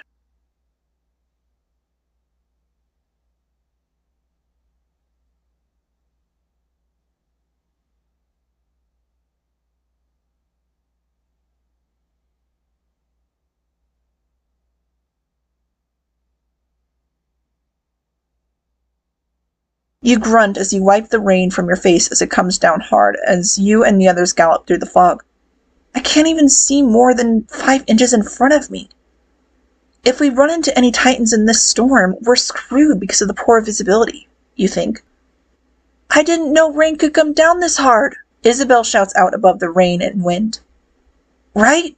How are we supposed to spot titans in this? Furlon questions. It's good cover, Levi says, making you turn to him. We can disappear into this rain, and close in on Ervin. What? He wants to go after Ervin now? In this? You question yourself as you stare at him in surprise. You sure? Furlon asks him. We're doing this now? Isabel asks. Yeah, Levi answers. It would draw suspicion if we all disappeared at once. I'll go alone. Then I'm coming with you, you tell Levi. He turns to you, his gray eyes shining with determination as he shakes his head. No, Ryan. If I'm the only one missing, then it's less suspicious if both of us were. You sigh, seeing his point as you look forward again. All right, fine. You're not wrong, but I wouldn't want to leave Flagon's team too weak, Furlon says. Then it's settled. Counting on you, bro, Isabel shouts over the wind. Once you take care of this, the surface will be ours. Levi nods and then turns to you and the others. If anyone asks about me, tell them that I rode ahead to check out the terrain. Got it, Furlon nods. And Levi, you say, causing him to look at you again. Just be careful, okay? And don't die. Levi stares into your eyes for a moment and looks as if he wants to say something, but he doesn't. He just nods in confirmation before he urges his horse to go even faster. Best of luck, Levi, you got this! Isabel shouts after him as he disappears into the fog in front of you. Please be careful, Levi, you think as you continue to stare at where his figure had disappeared just mere seconds ago, praying that he'll be safe and nothing bad will happen to him as he makes his way to where Ervin is so that he can finish the job. All right, Furlon says, making you turn to him and Isabel. Let's meet up with Flagon and the others. Yeah, Isabel nods. Right, you agree as the three of you turn your horses around to find the rest of the squad. A Choice with No Regrets. Part 8. The 23rd Expedition. Part 2 of 2.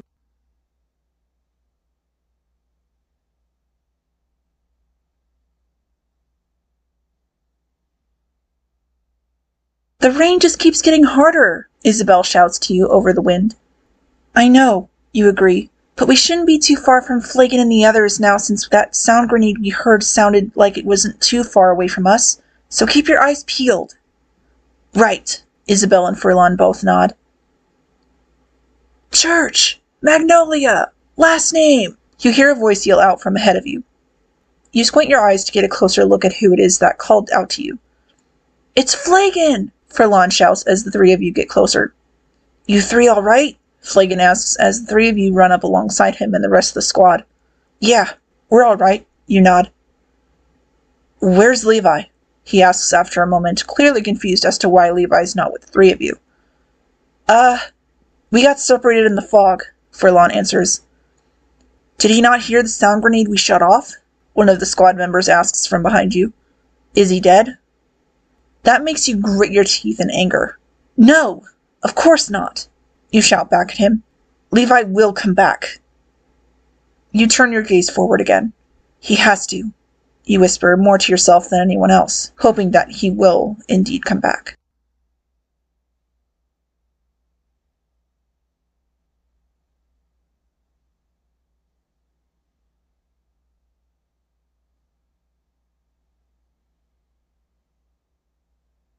It's still pouring down rain, and there still hasn't been any sight of Titans.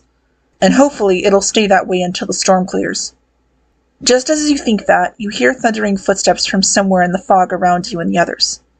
Do you hear something? You ask no one in particular as you try and see where the sound is coming from. You whip your head to the left towards the soldier behind Flagon. Look out! You scream as you see a giant hand coming out of the fog, coming straight for one of the other members of the squad. Siram. Siram! Flagon yells as the Titan raises him up into the air towards its mouth. Don't move! I'm coming to get you! Flagon shouts up to him as he's placed into the Titan's mouth. No! Squad leader! Stay back! Siram screams. Run while you can! Siram! Flagon exclaims as he's pushed deeper into the Titan's mouth. Take care! I'll see you on the other... Siram is cut off as he's finally devoured by the Titan, his blood splattering from the Titan's mouth as it chews down on his body. Siren! Flagon shouts again as you can tell that he really wants to try and save him, even though it's too late. Forget about him, you idiot! Run! Furlon shouts to Flagon, clearly seeing that he wants to go after him too. There's no way we can take on 5 Titans in this rain. We need to scatter! Furlon is cut off by a Titan appearing in front of him, spooking his horse, causing it to fall to the ground and land on Furlon's leg. Furlon! You and Isabel scream as the two of you gallop towards him. Seeing the Titan reach down for Furlon as he struggles to get his leg out from under his horse, Isabel quickly jumps off of her horse, launching into the air and cutting the Titan's fingers off with her blade, making it jump back with a roar. Letting Isabel take care of that Titan, you see another Titan coming your way. You decide to take down that Titan before it can get to Furlon, so you quickly jump off of your horse and launch into the air towards it. The Titan doesn't even see you coming. You're that fast, slicing its knee before it could even react.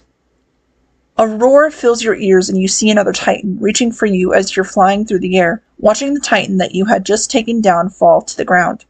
With a growl, you quickly slice the Titan's fingers off as they were about to grab a hold of you, before zooming past its face and cutting its nape with a loud, determined battle cry. You land on the ground to hear Isabel scream. You whirl around to see Isabel hanging upside down on the back of the Titan she was trying to take down as it was trying to grab Furlon, as another Titan lunges at her. Isabel! You scream as you try to reach her in time.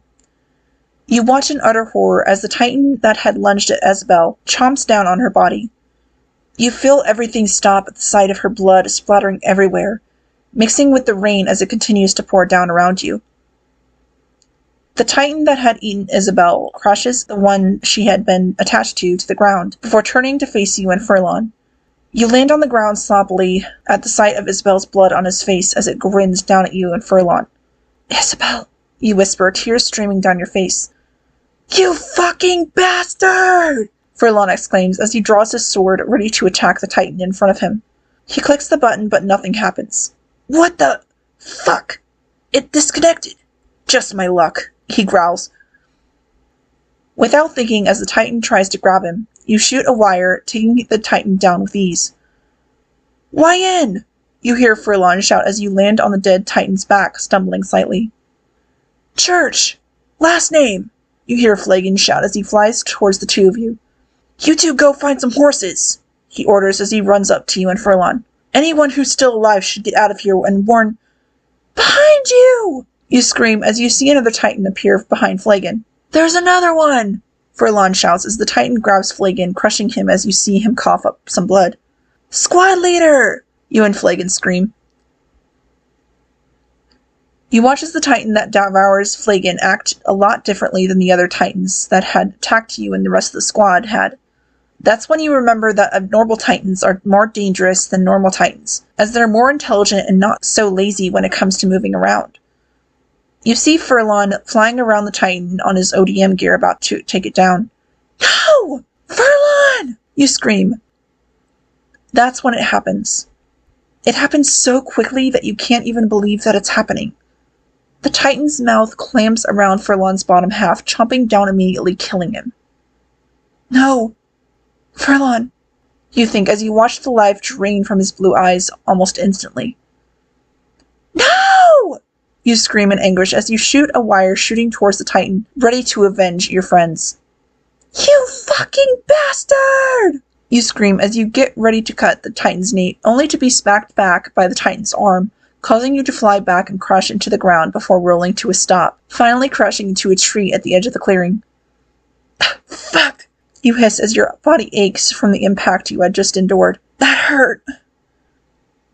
You weakly open your eyes with a pained groan, looking towards the abnormal Titan that had just swatted you away like a fly that was flying around its head. You see Furlon hanging from the Titan's mouth, and at the sight of him, you try and get up, but to no avail as you hiss out in pain at your aching body as you try and move. Furlon, you call out weakly, reaching out a hand towards him. To your surprise, Furlon turns his head to you, meeting your eyes. Furlon, you mutter out again as you try to get up again, still wanting to get to him, not caring about the pain coursing through your body. You're only able to sit up on your elbows since sitting up any further is too painful for you. As you stare at Furlon, tears running down your face as he's still in the Titan's mouth, just hanging on to life. He smiles at you slightly before the Titan rips him apart, which causes your heart to break into a million tiny pieces. No! Furlon! Isabel! You think as your body freezes up as the Titan shakes its head and moves around like a starving dog, devouring a piece of meat. Damn it! You sob as you look down at the ground in despair. It's all my fault. I'm so sorry, Isabel. I'm so sorry, Furlon.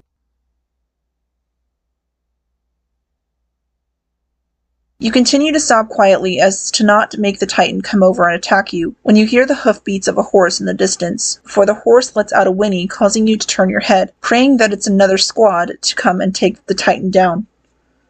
Your eyes widen at the sight of a familiar black stallion getting up from the ground before trotting away, leaving its rider behind. You gasp in surprise as the rider sits up, instantly recognizing the rider as Levi. Levi, you whisper as he slowly sits up from the ground, only for his body to freeze as he looks down in front of him, his gray eyes widening in shock.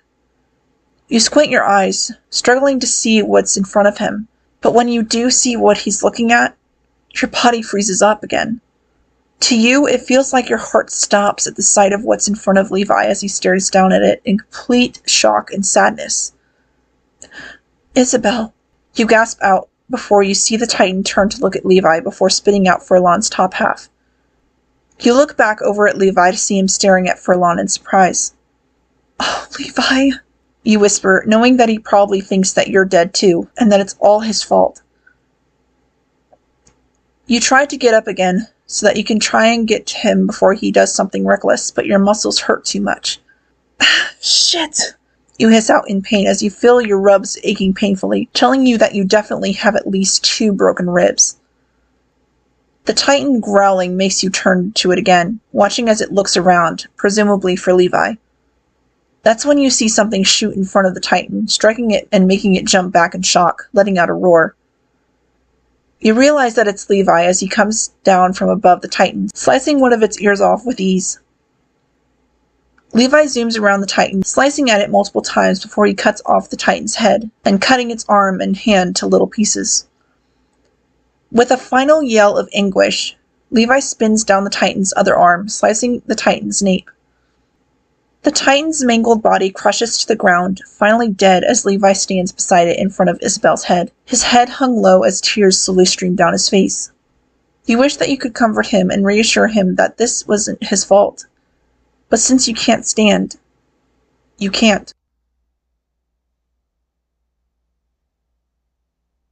The sound of multiple hoofbeats makes you look around as many other scouts surround the Titan that Levi had just killed. You watch as the scouts begin to look for survivors and gather the dead from around the area as the sun begins to peek out from the clouds.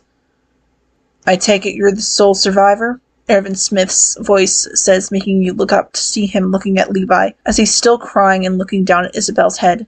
You're a sorry sight. Seeing the smirk on his face makes your blood boil, and it seems that you're not the only one.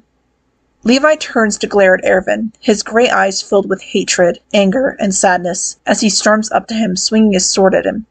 Ervin is too quick, though, as he grabs the blade in his hand, stopping the blow. You smug bastard! Levi growls. I'm gonna kill you! That's been my goal this whole damn time! Ervin says nothing to Levi at that threat. All he does is reach under his cloak and throw something onto the grass. Your eyes widen at the sight of the document that your client had told you to retrieve from Ervin. That's not the document I used to threaten Belovov. It's a fake, Ervin states.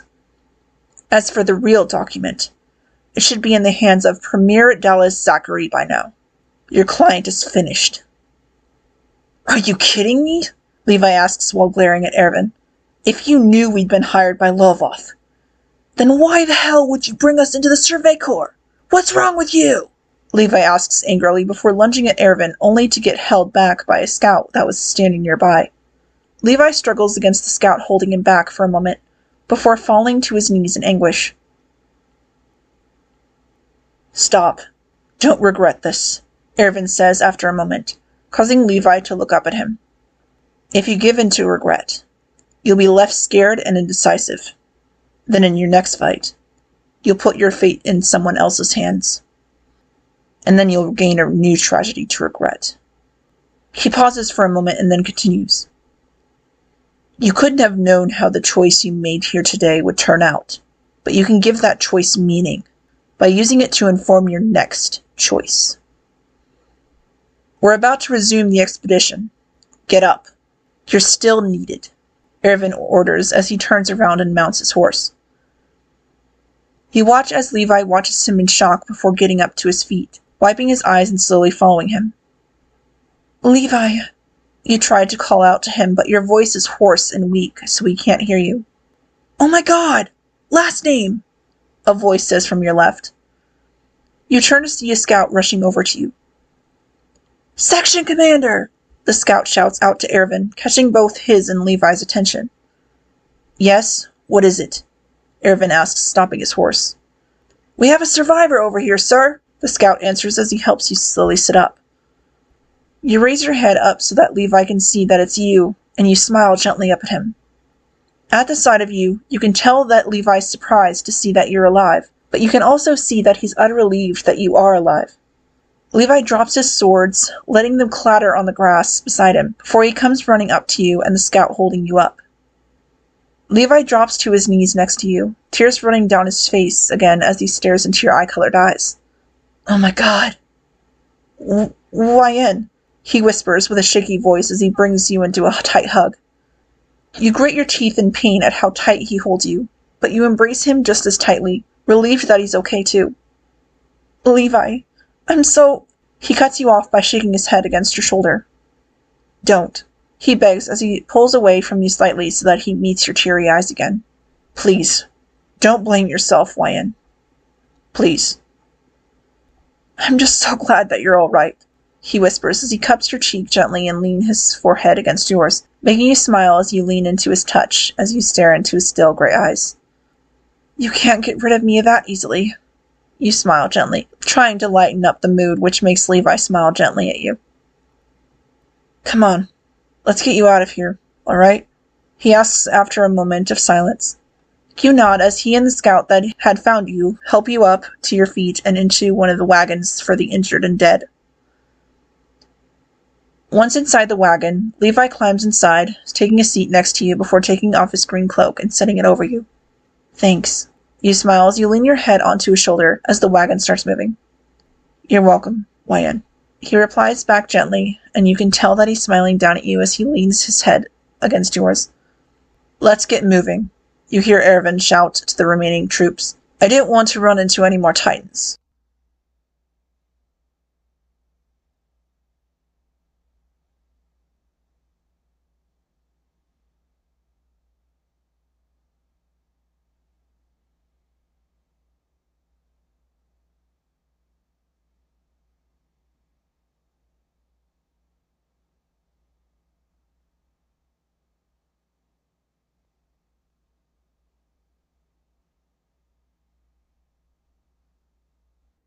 It's been about 2 weeks since the expedition, and you've been in the infirmary the whole time. You bolt awake from yet another nightmare about what had happened to Isabel and Furlon on the expedition. Hissing from the pain in your ribs, you slowly lean back into the bed, tears streaming down your face at the memory of what had happened in your nightmare and on the expedition 2 weeks ago. YN? Levi's familiar voice asks from the doorway of your private room in the infirmary. You turn your head to see him standing in the doorway, staring down at you, worry shining in his gray eyes. Levi, you whisper, still crying. At the sight of you crying, he walks over to your bed, helps you sit up, and then hugs you gently as you continue to cry. I couldn't, you stutter against his shoulder as he holds you close to him, stroking your hair gently. Shh, he coos gently. It's okay, YN. I got you. Your body shakes as you continue to sob into his shoulder. I watched them. I couldn't save them.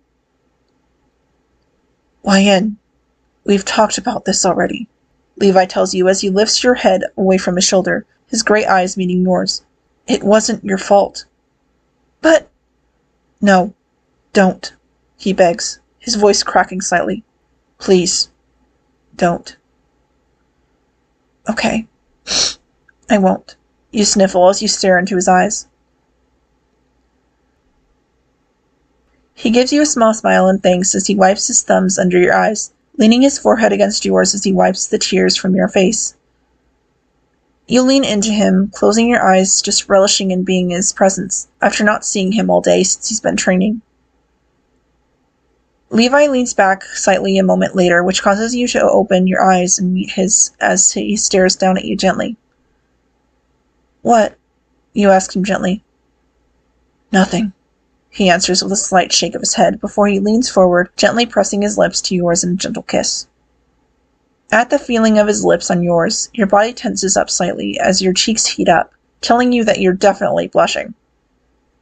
Feeling your body tense up, Levi quickly pulls away from you, his own cheeks a slight pink from embarrassment, as he averts his gaze. What was that for? You ask him as you lean back down onto your pillow.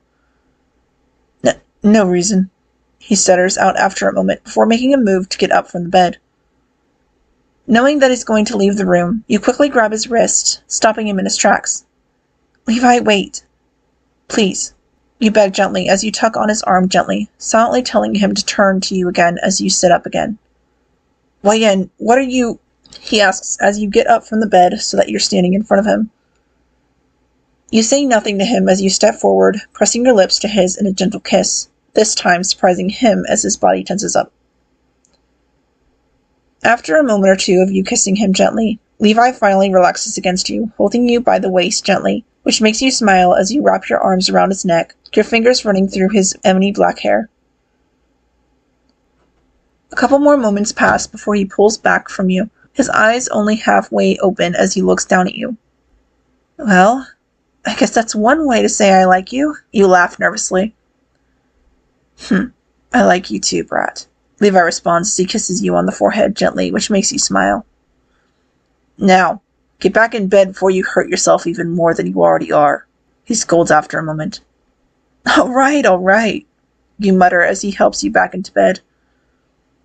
You're such a brat, he mutters as he tucks you in under the covers. You love me, though. You smile as you pull him down into bed next to you, laying your head on his shoulder again. Unfortunately, he scoffs all the while, blushing slightly. You roll your eyes with a smile before kissing him on the cheek. Well, I love you too, you confess, which makes him blush even darker as you giggle all the while wrapping your arms around him, before closing your eyes and letting sleep overtake you.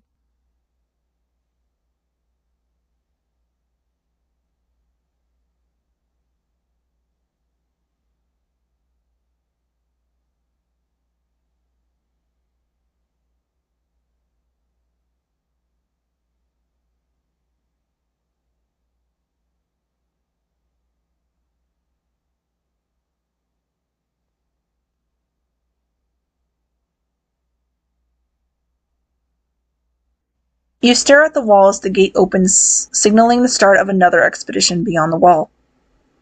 It's been a whole year since you and Levi lost Isabel and Furlan to the Titans on the 23rd expedition.